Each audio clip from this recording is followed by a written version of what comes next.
Selamat datang pemirsa, kembali lagi bersama Kasih Fakta. Dalam kesempatan kali ini, kami akan membahas bagaimana mungkin seorang buronan Nazi yang ikut mengatur pengiriman jutaan orang Yahudi ke kamp kematian justru bisa hidup tenang selama bertahun-tahun di Argentina. Ia tidak bersembunyi di bunker rahasia, tidak dikawal pasukan bersenjata. Ia hanya hidup sebagai pria biasa di pinggiran Buenos Aires, memakai nama palsu Ricardo Klement, bekerja, pulang ke rumah, dan menjalani hari seolah masa lalunya sudah terkubur selamanya. Tapi ada satu hal yang tidak pernah bisa ia hapus, jejaknya. Dari satu petunjuk kecil, Mossad mulai bergerak diam-diam. Mereka tidak datang dengan tank, tidak datang dengan jet tempur, dan tidak membuat ledakan apapun. Mereka hanya mengamati dari jauh, membandingkan wajah tua dengan foto lama, mencatat kebiasaan pulang, sampai menunggu satu malam yang tepat. Tapi sebelum lanjut, jangan lupa klik like dan subscribe, supaya kamu gak ketinggalan fakta-fakta menarik lainnya. Karena malam itu, di jalan gelap Argentina, pria bernama Ricardo Klement akhirnya terbongkar sebagai Adolf Eichmann. Pertanyaannya, bagaimana Mossad bisa menemukannya setelah bertahun-tahun menghilang? Dan kenapa penangkapan satu orang ini bisa mengubah cara dunia melihat Holocaust?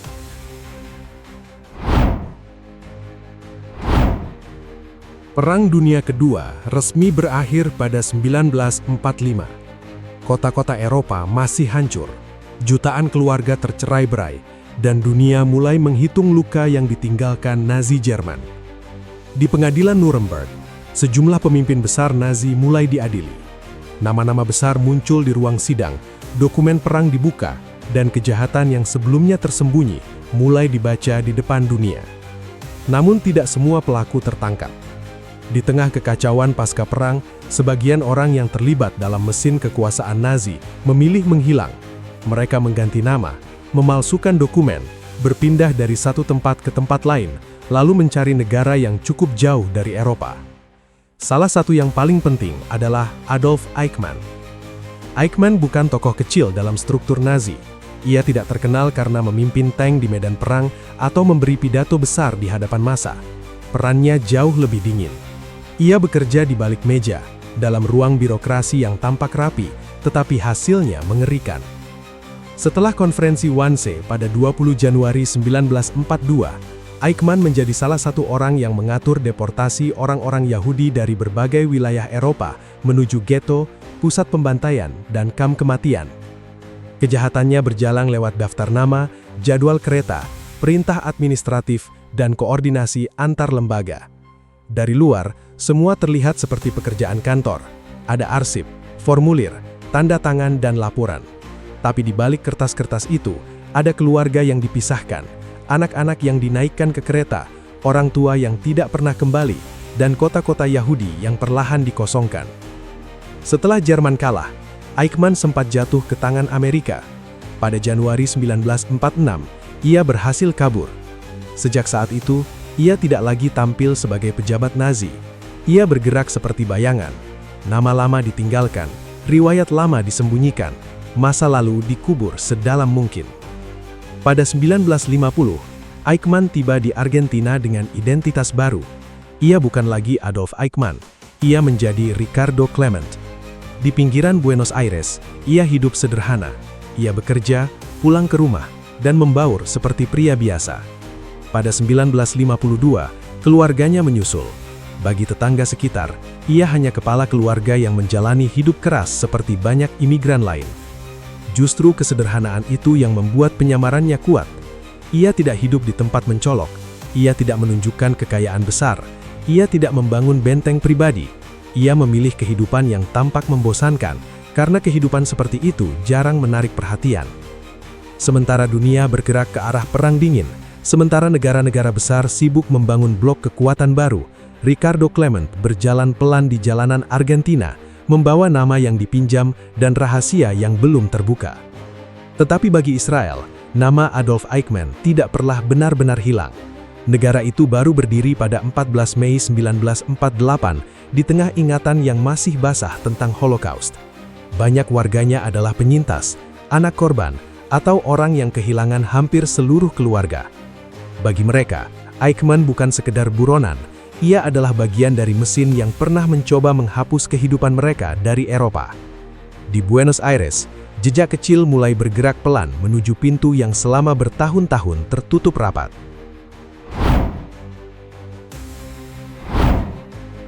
Jejak itu datang dari arah yang tampak sangat kecil. Di Argentina, seorang penyintas Holocaust bernama Lothar Hermann mulai curiga kepada keluarga Clement. Putrinya, Sylvia, pernah dekat dengan seorang pemuda bernama Klaus. Dari percakapan dan pergaulan yang kelihatannya biasa, muncul tanda yang ganjil. Nama Eichmann seperti bersembunyi di balik kehidupan keluarga itu. Informasi tersebut akhirnya sampai kepada pihak Israel. Tapi laporan seperti ini tidak bisa langsung dianggap kebenaran. Argentina jauh dari Tel Aviv. Ricardo Clement bisa saja hanya pria Jerman biasa yang kebetulan memiliki latar mencurigakan. Kalau Israel salah membaca, akibatnya bisa memalukan. Kalau target menyadari dirinya diawasi, ia bisa menghilang lagi ke tempat yang lebih dalam. Pada awal 1960, Mossad mulai bergerak lebih serius. Tim kecil dikirim untuk memastikan identitas pria itu. Mereka tidak datang dengan seragam, tidak membawa simbol negara, tidak bergerak seperti pasukan perang. Mereka masuk ke Buenos Aires dengan wajah sipil, lalu mulai memetakan kehidupan Ricardo Clement dari jarak aman. Sasarannya tinggal di kawasan Garibaldi Street, pinggiran Buenos Aires.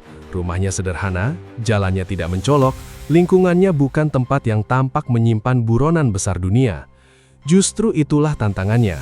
Agen-agen Mossad harus mencari Adolf Eichmann di dalam sosok pria tua yang sengaja dibuat tampak tidak penting. Mereka mengamati jam pulangnya. Mereka mencatat rute yang ia lewati. Mereka memperhatikan cara tubuhnya bergerak, bentuk telinga, garis wajah, dan kebiasaan kecil yang mungkin cocok dengan arsip lama. Foto-foto masa perang dibandingkan dengan wajah yang sudah menua. Setiap detail diperiksa, karena operasi ini tidak boleh berdiri di atas dugaan rapuh. Ketegangan terbesarnya bukan hanya pada identitas. Israel berada di wilayah negara lain. Setiap pengintaian mengandung risiko. Bila agen tertangkap, operasi bisa berubah menjadi skandal diplomatik. Bila Argentina mengetahui rencana itu sebelum waktunya, Eichmann mungkin akan dipindahkan, dilindungi, atau lenyap untuk kedua kalinya. Mossad akhirnya semakin yakin bahwa Ricardo Clement adalah Adolf Eichmann. Setelah itu, fokus berubah dari memastikan menjadi menangkap. Mereka mempelajari titik paling aman, waktu paling sepi, dan momen ketika target paling rentan. Pilihannya jatuh pada rutinitas pulang kerja, ketika Eichmann berjalan sendiri menuju rumahnya. Pada malam 11 Mei 1960, jalanan di pinggiran Buenos Aires tampak seperti malam biasa. Eichmann turun dari kendaraan umum dan berjalan seperti hari-hari sebelumnya. Ia tidak tahu bahwa beberapa pria sudah menunggu dalam gelap. Ketika ia mendekat, para agen bergerak cepat. Tubuhnya disergap, mulutnya dikendalikan, dan dalam hitungan detik pria itu kehilangan kebebasan yang selama bertahun-tahun ia lindungi. Tidak ada tembakan besar, tidak ada ledakan, tidak ada kerumunan. Operasi itu justru berhasil karena sunyi. Eichmann dibawa ke tempat persembunyian rahasia. Di sana, identitasnya ditekan sampai ia mengakui siapa dirinya. Ricardo Clement runtuh. Nama Adolf Eichmann kembali muncul. Tetapi penangkapan itu belum mengakhiri bahaya. Selama beberapa hari, Mossad harus menahannya secara rahasia sambil menyiapkan jalan keluar dari Argentina. Setiap jam menjadi berisiko. Bila persembunyian terbongkar, seluruh misi bisa hancur sebelum mencapai Israel. Rencana penyamaran pun disusun dengan hati-hati. Eichmann dibuat tampak seperti awak penerbangan yang tidak sehat, lalu disiapkan untuk masuk ke pesawat El Al yang membawa delegasi Israel. Pada 21 Mei 1960, ia keluar dari Argentina dalam keadaan tersamarkan. Di udara, operasi senyap itu belum diumumkan kepada siapapun, sementara Buenos Aires masih belum menyadari apa yang baru saja hilang dari tanahnya. Tahap berikutnya, menunggu jauh di Yerusalem.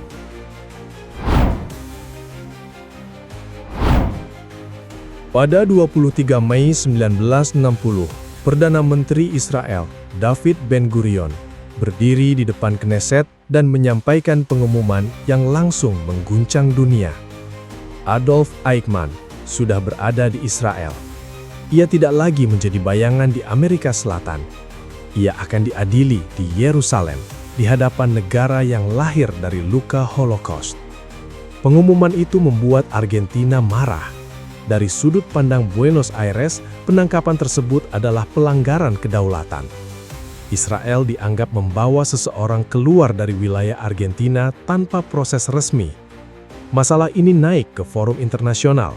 Pada 23 Juni 1960, Dewan Keamanan PBB mengeluarkan resolusi 138 yang mengakui adanya pelanggaran terhadap kedaulatan Argentina, sekaligus menegaskan bahwa keputusan itu tidak menghapus beratnya tuduhan terhadap Eichmann.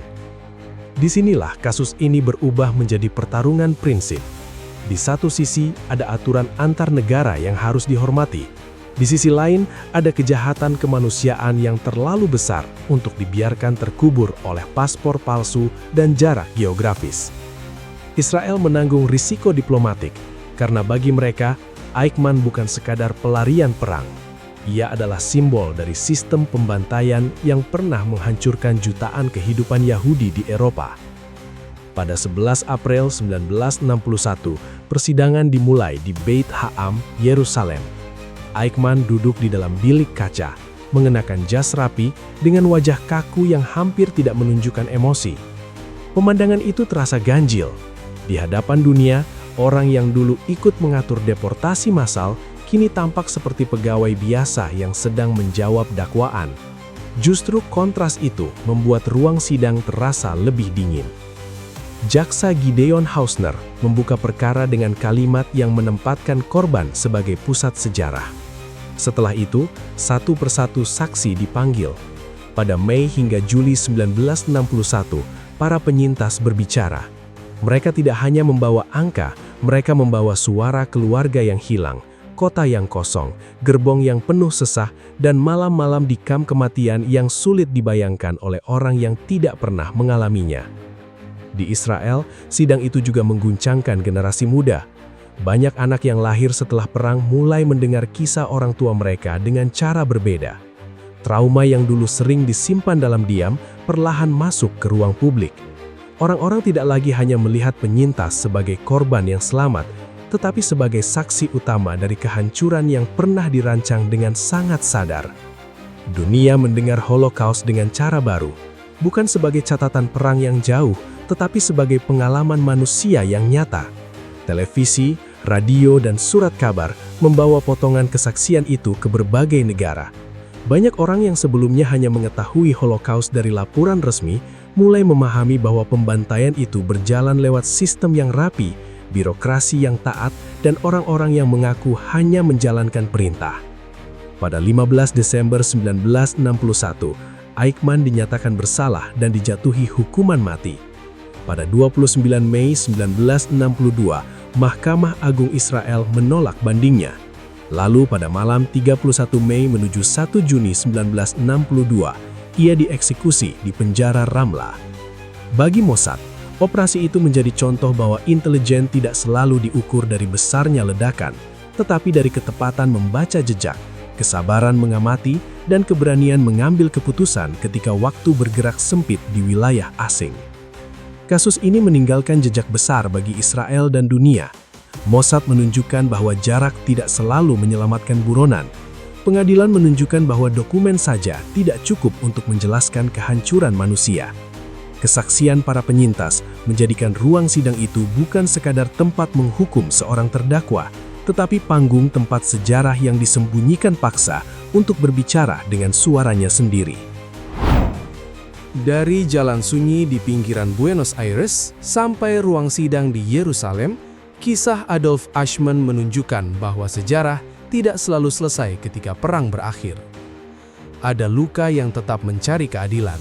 Ada nama yang boleh diganti, dokumen yang bisa dipalsukan, dan jarak yang bisa dibuat sejauh mungkin. Tapi, jejak kejahatan besar tidak mudah hilang begitu saja.